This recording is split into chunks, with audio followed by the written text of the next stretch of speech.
Hey friends and foes, welcome to Brushwork. My name is Stephanie Scott, and today we're talking about Project Green Studio. In 2019, I was bit by the green movement. I wanted cute mason jars full of dried goods that I had gotten with my own packaging from the store. I wanted beeswax containers. I wanted a cute compost bin that I kept in the fridge. I had so many dreams and aspirations about being zero waste, zero trash even, that I was like making my own hair care and I was making my own skincare and just like having a good time. Did I end up buying more products because of this trend? Absolutely I did. It was so trendy and it was so good. And so I started looking at my house and I was like, okay, how can I buy things with less plastic? Can I, bring my own bags to the grocery store? Check, easy. Can I stop using the little plastic bags they have, when you're getting dried goods? Yep, sure, no problem. And then I turned to my studio and I looked at my studio and I was like, oh, I have a lot of waste in my studio. And thus was born Project Green Studio, where I was determined to make my studio practice basically zero waste as I could. And it was a fun project, and I'm still using the principles that I've implemented back in 2018 today. And I thought, you know what? This would make for a good episode of Brushwork. So I'm going to tell you about what the problems were that I faced in creating a green studio practice and what my solutions were in accordance to those. So here we go. The first thing was paper towels. Oh my gosh, I was using paper towels every single practice, and not just like a sheet or two. I was using like 20 sheets of paper towels per painting day, which was, back in 2018, I think 5 days a week. I was going through a roll of paper towels at least every 2 weeks, if not more. That's a lot. And I was like, okay, we got to start with the biggest, heaviest thing. Paper towels. How do I never buy paper towels ever again, right? And so I came up with some pretty interesting solutions. So when you have a problem, just in life, you gotta break it down into steps. So the problem was thus: I needed a way to throw away my paint, to dispose of paint that I had left over on my palette at the end of the day. And I needed to figure out a way to clean my brushes without using paper towels. In art school, they had this really cool system where they had a rag service, kind of like they do in auto shops, where, because mostly what they were teaching was oil painting, you could use the rags, wipe your brush on the rag and then put it in this bin, and once a week someone would come out and replace them, which is just magic. But that only works if you are in like a big institution, like a college, or in a big city like Seattle. What if you're just one artist in their home? It's not like you're going to pay for a, over $100 a week rag service to come every single week. That's impractical, right? Step one is to reduce the paint I'm using. And then I thought to myself, I don't want to reduce paint I'm using. I want to use my paint freely. I don't want to be precious about my material because I'm afraid to throw it away. So I scratched that off. So step one was not reducing the paint. Step one was actually, what do I do with the extra paint I have on the canvas at the end of a painting session? And y'all, I came up with a really fun idea. It's so funky and interesting. Basically, I have a dedicated extra paint painting that I use all the time. So if you're watching the video form of this, I'm going to show you right now. This is my extra paint canvas, and it's so cool. So I use this canvas only for my extra paint, and I put really everything that I use that's left over at the end of a normal painting session. Let's say I'm making a commission and it's mostly blue paints. I will put the extra blue paints onto this canvas, and I'll mix up anything that's left over on my palette, and I'll use my palette knife and I'll put it onto this painting. What I get at the end of my painting sessions now is a one-of-a-kind, really unusual, kind of funky, super textured painting that is also a history of all the other paintings I've made in the last 3 to 6 months it's taken me to fill up one of these extra paint canvases. I love them. They're fascinating. They're fun to touch. They are so different than my normal paintings. I highly recommend, if you're a painter, to start your own extra paint canvas and put all of your extra paint onto one designated space. You're not going to ever feel like you're wasting paint, because you're not. It has somewhere to go. And you're going to be putting less paint onto your disposal item. Okay, so let's go back to rags. Well, one way to get yourself to make a big change is to, go cold turkey, basically. My name is Stephanie Scott, and I'm addicted to paper towels. Okay, we say that. We say, hello, Stephanie. I'm glad you're here. Let's just stop buying paper towels. Wow, amazing. So, but then you have to solve the problem, right? And I was thinking about the rag service my school had, and I was like, okay, I don't use very many solvents in my painting practice. I maybe use a couple drops each session. So I'm not really in danger of having, combustible material in my studio, and I don't have any fumes in my studio. So what I'm going to do is I'm going to go to the linen closet in my apartment, and I'm going to go pull out the bedding that I had that's been in there for 7 years or something, and I'm just going to cut it up, and those will be my rags. So instead of using a rag service, instead of using paper towels, I now use cut up sheets, pillowcases, old ones, towels that I have, and I use that as my rag. So after I've cleaned up my palette, I've put the paint onto the extra paint canvas, and I've wiped my palette knives on my new rags, which are cut up sheets. They're great. I then have a fire can, because, studio safety is important. And then I put all my soiled rags into that can. I empty it about once a week. It says you should do it every night, but I have been painting for many years and have never run into a problem leaving your rags into an airtight concealer overnight. It's fine. And then, that does eventually become trash. But because it's oil paint, I take it to toxic waste, and they dispose of it properly. It's great. It's a top tier system. So if you are like, oh, I too am addicted to paper towels, I have good news for you. There are solutions, and I hope you come up with something interesting. Let me know if you have a great rag system that you like. Do you wash your rags? I've never tried that because I have oil paints, and I'm like, that seems like so much effort that won't make a difference. But I want to know. So send me a DM. Okay, so the next big offender in my studio was plastic wrap. Oh my gosh. It's on everything. Plastic wrap is on everything. I'm so tired of plastic. I'm so tired. Somebody save me from all the plastic sins I've committed. All right. Plastic wrap is on 2 main things in my studio. And the biggest one is that it surrounds fresh canvas and panels. You get yourself a shiny new canvas, and it's pretty, but it's covered in plastic. How do I get rid of this? I need canvas to paint on. I need panels to paint on.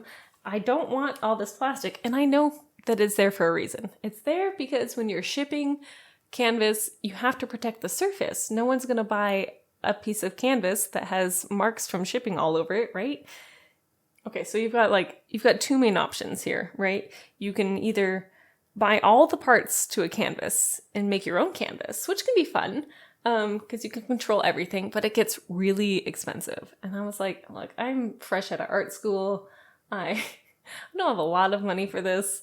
I'm trying to make my painting practice also pay for itself, and Studio Green Project, it can't be so expensive that it hurts, right? And then the moment I had the world's greatest idea, I was like, what if I go and buy bad paintings from the thrift shop? And that's what I did. Friends and foes, I'm going to tell you how I spent $200 on everything involved here and made 30 fresh custom panels. Not panels. I made 30 fresh custom painting services just to my exact specification. Oh my gosh, it was top tier. It's so good. Okay, so I want you to imagine Stevie. She's, how old was I in 20?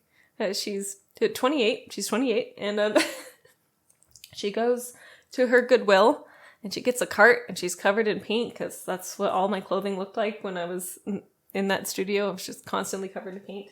And I go out to the painting and picture frame section of the Goodwill and I start loading things up. I was like trying to be like nice to people who are around, and if they had their eye on something, I wouldn't take it. But basically what you got to do is you go to your thrift store, you go find the bad art, and you know what I'm talking about. It's like ladies sip and paint nights, and it's all flowers in the style of Van Gogh, and they're all exactly the same, and you're just like, these are terrible. These are not good. It looks like they had fun doing it, but they're here in Goodwill for a reason. Somebody didn't want them. You're like, perfect. So you're gonna pick up one of those paintings, and then you need to flip it around. What you're looking for is for the stretchers. That's really what you're buying here. You're not here looking for canvas to paint over. You're looking for canvas to easily remove off of the frame so you can restretch it later. What I look for when I'm out thrift shopping for bad paintings is I will look at the wood. I'm like, does it have any knots? Like, does it look like it might break anywhere? How are the corners? Do they look like they're well put together, or are they kind of like stapled precariously together? Those I just leave there. And is the wood strong? Like, can it handle all the basically abuse I'm going to put onto it when I stretch new linen over it? So look for that. When I did this the first time, I think I spent $150 on bad paintings, and y'all should have seen me at the register. I go up in my cart and I have like all of these paintings and they're all not good and like really not good. And I go up to the register and the guy checking me out was like, "You have some interesting taste." And I'm like, "I sure do, buddy." I sure do have interesting taste. The collection I got was so bad it was beautiful. You know, like I would, as a joke, hang all of those paintings up in a room someday and be like, "Surprise, I remodeled your room," and it's just bad art. Oh, so good, so good. Okay, and before y'all come at me and you're just like, "Stephanie, there is no bad art." There is. There is. Okay, anyways, we're focusing. So I took all of those panels. It was about 30 of them. Some were giant, some were very tiny, like 12 by 12s. And then I went back to my studio. And then this is the fun part. If you have any sort of aggression you need to get out, this is the time for it. You're going to get your pliers. You're going to get your scissors. You're going to get a knife. You're going to get just whatever you got to do to get all the bad art off of the frames. There will be so many staples that you won't know what to do. And I want to try using tacks when I start applying canvas to stretchers in the future, because I think it looks cool. But anyways, you're gonna take all the staples off, all the bad art off, and you're just gonna put that in a pile for now. Okay. So now you have all of these wood stretchers. So many of them, and they're fabulous. And what you're gonna do is you're gonna get yourself some high quality duck cloth, which is canvas, or a painter's linen, something really smooth. Whatever fabric surface you like to paint on, go get many yards of that at the store. This won't be super expensive. You can get it at, I guess, just at any fabric store you've got around. Anyways, we're focusing. I just get so excited talking about this because it's fun. Okay, so then you're going to get your priming materials, right? You gotta put something onto your canvas that will hold the oil paint or the acrylic or whatever you're painting with. So first, you're going to take your let's say you're working with linen. You're going to take your linen, you're going to cut it, you're going to staple it onto your stretcher. I cannot possibly explain this in audio form. Look it up on YouTube. You can find something. And then you're going to flip it over and you're going to take a water bottle. You're going to spray it down, rub it in. And what this does is it tightens the fibers. And so your lines will be the edges will be really crisp and everything's going to look great. It's going to be fun. Okay, so you do that. Don't let it dry completely, because then you're going to put it on your GAC 400. And this is a replacement for rabbit skin glue. And what it does is it kind of like, it solidifies the fibers. It still has a little bit of flexibility, but it gets it to stay still. So you spray it down with water, damply dry it off, put down the GAC 400. You're going to use a lot of this product. It really soaks into the fibers. So don't be afraid to buy some extra bottles, because there's nothing worse than running out halfway through a canvas and you're like, oh, now I have to go to the store and it's going to dry and it's going to be weird. Anyways, so do that. And then you let it dry. Go have lunch or something. I think it's actually for a couple of hours. Maybe like go watch a movie. And then you're going to go back, and once it's dry, you're going to put on GAC 100. And what this does is that it really evens out texture, and it kind of makes the linen less absorbent. So your paintings will be a little bit shinier at the end of the painting, which is nice. And then after those two are dry, then you put on 2 to 5 coats of gesso. Sometimes I wet sand between them. Sometimes I'm lazy and I don't do it. It's up to your preference. And then abracadabra, for approximately $200, you have 30 fresh painting surfaces. and then that's that. And that's how you get rid of plastic wrap. You're like, Stephanie, that's a lot of work, when I could just go to the store, get the plastic wrapped canvas and start painting right away. And yes, you could. I feel like if you're listening to this, you're interested in reducing plastic though. And that's been my favorite way. Now, I will say that I have not been able to figure out how to get wood panels that I buy from the store that are not wrapped in plastic. But I think the answer is you just have to buy them that are not gessoed. So it's only the wood. And then you have to, again, prep them yourselves. This might be less expensive in the long run also, so this is a win for win. Now, my solution with going to Goodwill and buying bad art is not perfect. You still have the pile of bad art to work with at the end of the day. One way I've countered this is simply calling up my collage friend and being like, hi, do you want to cut up some art and use it for your paintings? So that's one way of doing it, but, there's not that many collage artists out in the world. So it's can be a problem. But eventually that bad art does have to go into the trash or be recycled if it's a print. So there's that. That's imperfect, but it's not all being thrown away. You are saving the wood and upcycling it. So there's that. The other way I was using plastic, so this is number 4 or something, I forgot what, we had a list going on and then I stopped. The other way I use plastic wrap is I was using it to save my paint at the end of a painting session. So I would cover my oil paint at the end of the day that I wanted to save for the next session in plastic, so it wouldn't form a crust and I would be able to use that paint the next time. This was like the easiest fix. I was explaining my problem to a teacher I had at the time, and I was like, how do you save your paint and not use plastic? And she's like, Stephanie, just put it in the fridge or the freezer. I'm an oil painter. Oil paintings dry faster when it's hot out, dry slower when it's cold, and if you put it in the freezer, they will last for ages. Like, I'm talking months. They will last for so long. So get yourself a little Tupperware container, or, make room for your entire palette to go into your freezer or your fridge, and it'll be magic. You won't have to use plastic. It's so easy, right?